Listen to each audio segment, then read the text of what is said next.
ಇದರ ಮೀನಿಂಗ್ ಏನು ಅಂದರೆ 99ರಷ್ಟು ನಮ್ಮಲ್ಲಿ ನಿಜವಾದ ಪ್ರಯತ್ನ ಇರಬೇಕು. 1% ಅದು ತಂದೆ ತಾಯಿಗಳ ರೂಪದಲ್ಲಿ ಅಥವಾ ದೇವರ ರೂಪದಲ್ಲಿ ಆಶೀರ್ವಾದ ಸಿಗ್ತದೆ, ಅವಾಗ ಅದು 100 ಆಗ್ತವೆ. ಆ 100 ಎನ್ನುವುದೇ ಏನನ್ನು ಸೂಚಿಸ್ತದೆ ಅಂದ್ರೆ ನಮಗೆ ಯಶಸ್ಸು ಅಂತೇಳಿ ಸೂಚಿಸ್ತದೆ. ಈ ಯಶಸ್ಸು ಸ್ಪರ್ಧಾತ್ಮಕ ಪರೀಕ್ಷೆಗಳಲ್ಲಿ ಗಳಿಸಬೇಕು ಅಂದ್ರೆ ನಮ್ಮ ಸ್ವಂತ ಪ್ರಯತ್ನ 99 ಇರಬೇಕು, 1% ತಂದೆ ತಾಯಿಯ ಆಶೀರ್ವಾದದಲ್ಲಿ ಹುಡ್ಕೋತು ಅಂದ್ರೆ 100 ಆಗ್ತದೆ.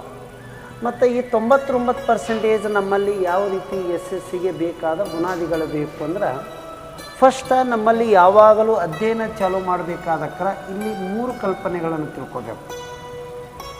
ಯಾವುದೇ ಒಂದು ಕೆಲಸ ಪರಿಪೂರ್ಣವಾಗಿ ಯಶಸ್ವಾಗಲಿಕ್ಕೆ ಅನುಸರಿಸಬೇಕಾದ ವಿಧಾನ ಯಾವುದಂದ್ರೆ ಫಸ್ಟ್ ಯೋಜನೆಗಳನ್ನು ಹಾಕಿಕೊಳ್ಳತಕ್ಕದ್ದು, ಒಂದು ಪ್ಲ್ಯಾನ್ ಇರಬೇಕು. ಅದಕ್ಕೆ ಈ ಪರೀಕ್ಷೆ ಅದಂದ್ರೆ ನಾ ಈ ಆಳದವರೆಗೆ ಇದನ್ನು ಅಧ್ಯಯನ ಮಾಡಬೇಕು ಅಂತೇಳಿ ಒಂದು ಯೋಜನೆ, ಸಿಸ್ಟಮೆಟಿಕ್ ಆದ ಯೋಜನೆ ಹಾಕೋಬೇಕು. ಎರಡನೆಯದ್ದು ಯೋಜನೆಯನ್ನು ಕಾರ್ಯರೂಪಕ್ಕೆ ತರಲಿಕ್ಕೆ ಪರಿಶ್ರಮ ಅನ್ನೋದು ಇಂಪಾರ್ಟೆಂಟ. ಆ ಬರೀ ಯೋಜನೆ ಟೈಮ್ ಟೇಬಲ್ ಬರೆದು ಗಾಡಿಗೆ ಬರೆಯೋಕ್ಕೆ ಹತ್ತಕ್ಕಿರ್ತಾರೆ, ಅದನ್ನು ನಾವು ಅನುಸರಿಸ್ಕೋತಾ ಹೋಗಿರಬೇಕು, ಪರಿಶ್ರಮ ಹಾಕಬೇಕು. ಮೂರನೆಯದ್ದು ವಾರಕ್ಕೆ 1 ಸಾಲ ಆದ್ರೂ ಏನಂದ್ರೆ ಶಿವಾವಲೋಕನ ಮಾಡಬೇಕು, ಅಂದರೆ ರಿವಿಷನ್ ಮಾಡ್ತಾ ಇರಬೇಕು ಸಬ್ಜೆಕ್ಟ್ಗಳನ್ನು. ಶಿವಾವಲೋಕನ ಅಂದರೆ ಇದರ ಅರ್ಥ ಏನು ಅಂದ್ರೆ ಶಿವ 10 ಹೆಜ್ಜೆ ಮುಂದೆ ನಡೆದು ಬಳಕ ಹಿಂದೆ ಬೆನ್ನು ಹತ್ತಿ, ಯಾರಾದರೂ ನಾನು ಬೆನ್ನು ಹತ್ತಿರಂತೆ ಹೊಳ್ಳಿ ನೋಡ್ತದತ್ರಿ.